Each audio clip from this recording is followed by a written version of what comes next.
What's up, guys and girls? Welcome back to another Impulsive TCG video. Today, another discussion, like always. Today, just kind of talking about FOMO in the hobby and why FOMO is so dangerous for just people, the average collector, just anyone who's in any sort of hobby.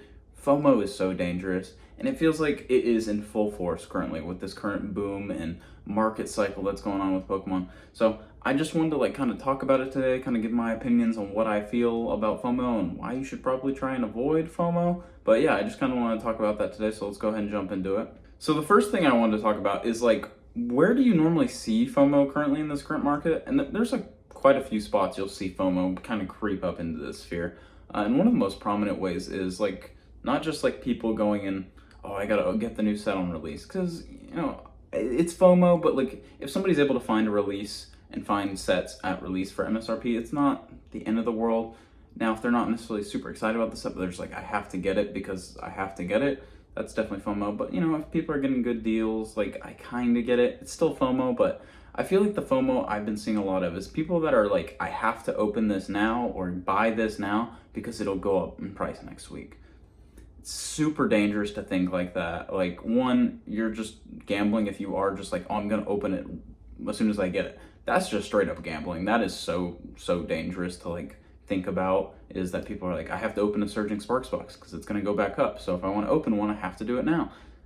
Scary thoughts. But there's also people that, are just wanting to buy stuff and they're oh, I don't know if the price is going to go back up and it's lower now. I'm going to buy it now, even though it might not be something they necessarily want super bad or anything like that, or they necessarily need.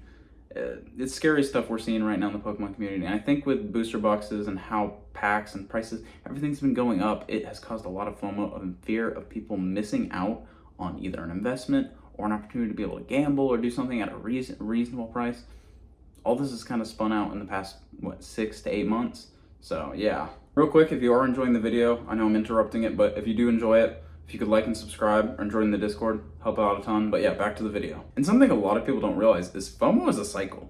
Because so many people are FOMOing in to try and buy whatever the next set is, whatever the next big thing is, it in turn makes the hype go bigger because more people are seeing this, and it's causing price spikes. It's causing the price to rise even higher, causing more people to have fear of missing out, that this is their only time to get in, and suddenly the price drops back down because a month later, nobody really cared about whatever they were buying. They just saw the price go up, and ultimately now they're stuck with a card they paid $70 for, and it's now worth $15. I think ultimately this is the biggest example of this is the Drowsy back in January or February.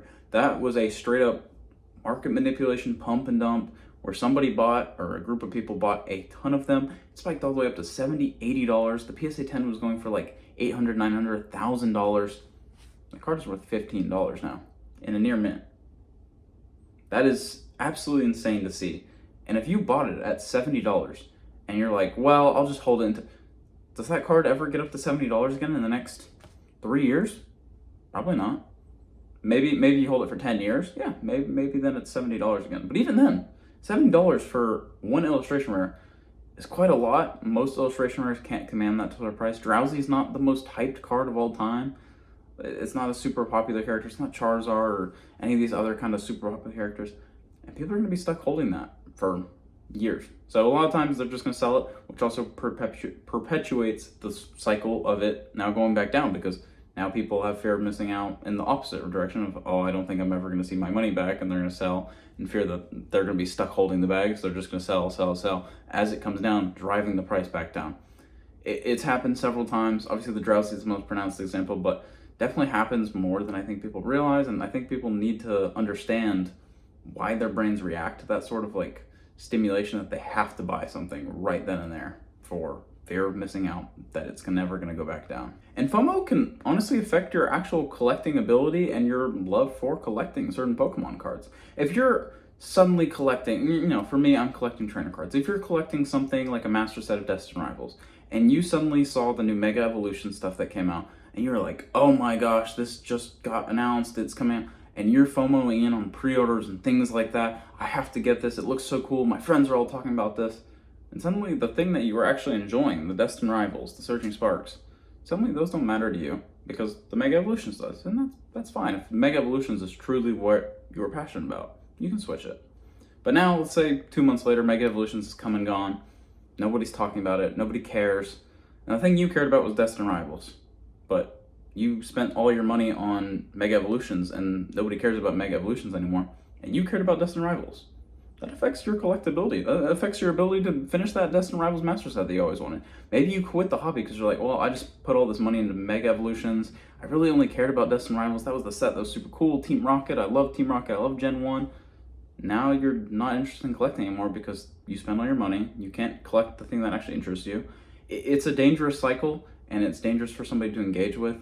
So yeah, if you're feeling that you do this quite often, maybe you need to take a step back from the hobby and just kind of reevaluate where you think your money should be going and what things you should be buying. Because if you truly do care about collecting a certain thing, I think you should. But I don't think chasing the next thing that's the hype that everyone's talking about is always good. In fact, I think it's dangerous for your ability to stay in the hobby long term. Now, some of you might be wondering, how do I deal with FOMO? Because I'm human too. I experience FOMO. There's a couple different ways I deal with it. Obviously, I've talked about it earlier in the video that like having set goals really helps keep the FOMO down. For me, collecting a trainer master set is what I want to do. That's what I enjoy doing. I have over 200 plus cards of trainers, and whenever I see a card that like say is really hyped, the Destined Rivals Mewtwo or something like that, I think it's cool.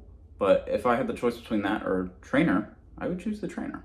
Even though it's the hype, everyone thinks it's the coolest thing, I like what I enjoy. And I think people should stick to that mentality, that they should collect what they like to collect and not FOMO into things that maybe other people are talking about just because they want to be in the know or be talking with other people.